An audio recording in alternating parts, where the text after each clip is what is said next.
Hello hi नमस्ते क्यों आप सलाम सत श्री अकाल। वेलकम है हमारे इस यूट्यूब चैनल पर एनआरआई नवाब सरकार राज।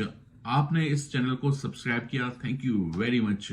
पसंद किया, बहुत बहुत शुक्रिया। आप लोगों के कमेंट्स आते रहते हैं, मैसेजेस आते रहते हैं और बिल्कुल इस वीडियो को भी एंड तक देखिएगा और पसंद आए तो जरूर सब्सक्राइब करिएगा और सब्सक्राइब कर चुके हैं तो और भी लाइंड अप हैं वीडियोस आपके लिए।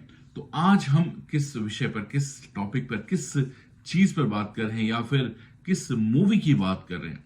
देखिए, ट्रेंड सेटर होना अपने आप में एक बड़ी कमाल की बात होती है और खास तौर पर एंटरटेनमेंट इंडस्ट्री में अगर कोई ट्रेंड सेटर होता है तो उसके एग्जाम्पल, उदाहरण कई वर्षों तक, कई सालों तक दिए जाते हैं।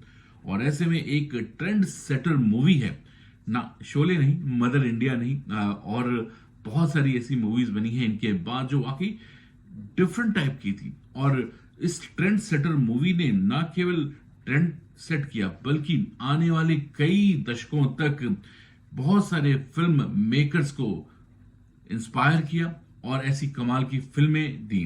तो आज हम जिस फिल्म की बात कर रहे हैं वो है 1989 की फिल्म। कौन है ये फिल्म मेकर? आजकल बड़े न्यूज में छाए हुए हैं ये फिल्म मेकर। आपने इनकी फिल्म 12th फेल देखी होगी। यस, विनोद चोपड़ा की हम बात कर रहे हैं और 1989 की फिल्म परिंदा की आज हम बात करेंगे, जो कि भारत की दी ट्रेंड सेटर मूवी है। क्यों है, सुनिए और एंड तक वीडियो देखिएगा। और आपको अगर इस वीडियो के कंटेंट अच्छे लगे तो जरूर कमेंट करिएगा, शेयर करिएगा, लाइक करिएगा। तो विनोद चोपड़ा की यह फिल्म जो कि परिंदा थी, एक ड्रीम प्रोजेक्ट था विनोद चोपड़ा के लिए। इससे पहले उनकी जो फिल्म उन्होंने बनाई थी खामोश, वो थिएटर तक नहीं पहुंच पाई थी और ये उनको बहुत ज्यादा किक कर रहा था कि जो अगली फिल्म बनाएंगे वो थिएटर तक जरूर लेकर जाएंगे। तो इन्होंने पूरी मेहनत की, पूरी स्क्रिप्टिंग की और एक फिल्म लिख डाली जिसका नाम था कबूतर खाना।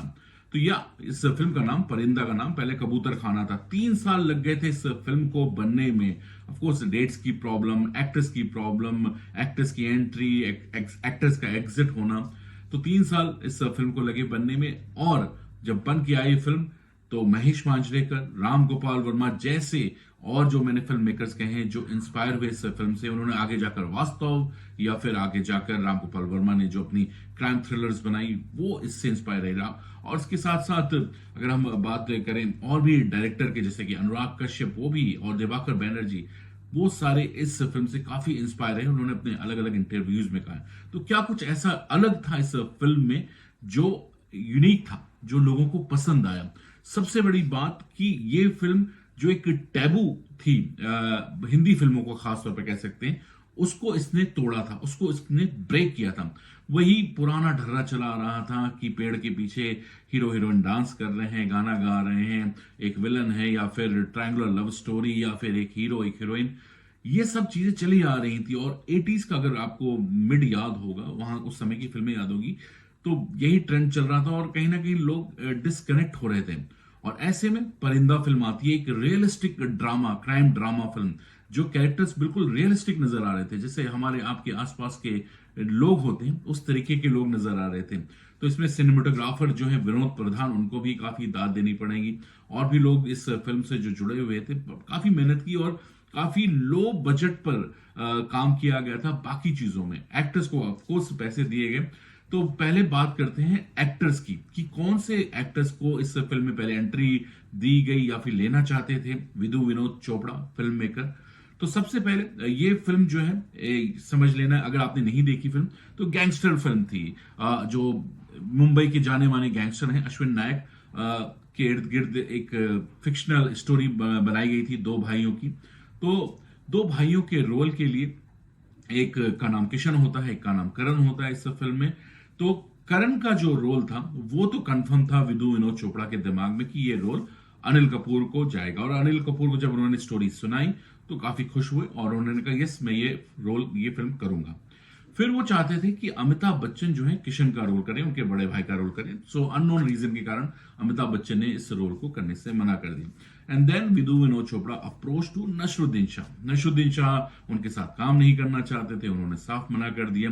Then he approach to Suresh Oberoi, Ajit Vachani, जिनको कई फिल्मों में आपने देखा होगा, इनफैक्ट नाना पाटेकर उनको भी अप्रोच किया गया कि किशन का रोल करना है। तो फाइनली कहीं ना कहीं नाना पाटेकर को उन्होंने कंफर्म कर दिया कि वो किशन का रोल करेंगे, अनिल कपूर रोल करेंगे ऑफ कोर्स छोटे भाई करण का। और हीरोइन के लिए डिम्पल कपाड़िया ऑलमोस्ट फाइनल हो गई थी, लेकिन अगेन तब तक तेजाब फिल्म आ गई थी और फ्रेश चेहरा भी चाहिए था और तेजाब पॉपुलर फिल्म हो चुकी थी, तो माधुरी दीक्षित को भी साइन किया गया इस फिल्म में अनिल कपूर के अपोजिट रोल के लिए। तो ओवरऑल एक्टर्स तो खैर अभी डिसाइड हो ही रहे थे, लेकिन अगेन अनिल कपूर चाहते थे कि नाना पाटेकर जो है वो बड़े भाई के रोल में उनके सही नहीं लगेंगे और कहीं ना कहीं वो इंटरेस्टेड नहीं थे कि वो रोल नाना पाटेकर करे। तो उन्होंने कहा कि भाई आप जैकी श्रॉफ को क्यों नहीं ट्राई करते हैं। जैकी श्रॉफ से बात की गई, उन्होंने साफ मना कर दिया कि नहीं नहीं यार मैं नहीं करूंगा। अब फिर मुश्किल पड़ी विनोद चोपड़ा के पास कि कौन करेगा, तो उन्होंने अनिल कपूर से कहा कि वो कन्विंस करें जैकी श्रॉफ को कि वो ये रोल करें। तो बहरहाल विनोद चोपड़ा की बात सुनकर अनिल कपूर जाते हैं, कन्विंस कराते हैं और विनोद चोपड़ा को कहते हैं कि देखिए जो फीस आप मुझे दे रहे हैं वही फीस जैकी श्रॉफ को भी देना पड़ेगा, क्योंकि उस समय जैकी श्रॉफ कुछ फाइनेंशियल क्रंच में भी चल रहे थे। तो विनोद चोपड़ा मान गया, हालांकि उन्होंने बाद में नेगोशिएट कर लिया जैकी श्रॉफ से। फिल्म बननी शुरू हुई और नाना पाटेकर को रोल दिया गया अन्ना का, जो कि काफी पॉपुलर रोल था, काफी आज तक विलन्स की अगर हम बात करें तो अन्ना का जो रोल है बहुत प्रोमिनेंट रोल माना जाता है विलन के रोल में। जैसे गब्बर सिंह है, वैसे ही परिंदा का ये जो नेगेटिव शेड था काफी लोगों ने प्रेज किया था। तो कैरेक्टर्स डिसाइड हो गए। ये फिल्म सिर्फ 2 गानों पर बनी, 2 गाने बहुत पॉपुलर रहे और आर डी बर्मन ने इस फिल्म का म्यूजिक दिया। जैसे मैंने कहा कि रियलिस्टिक सिनेमा थी और रियल क्राइम ड्रामा जो था ये इस फिल्म में नजर आया था।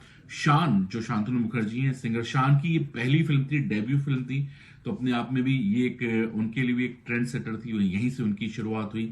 तो अनिल कपूर और माधुरी दीक्षित का पेयर था। जैकी श्रॉफ को इस फिल्म के लिए अवार्ड भी मिला, बेस्ट एक्टर सपोर्टिंग एक्टर का रोल जो उन्होंने किया था, बहुत इंटेंस रोल किया था, कमाल का रोल किया था। और यह फिल्म की जो एंडिंग होती है कहीं ना कहीं एक ओपनिंग भी छोड़ती है कि आगे पार्ट 2 भी बन सकता है। और जिस तरीके से नाना पाटेकर का रोल था, नॉट ओनली नाना पाटेकर, अगर आपको याद आपने फिल्म देखी होगी तो टॉम अल्टर, सुरेश ओबराय, ये सब थे इस फिल्म में।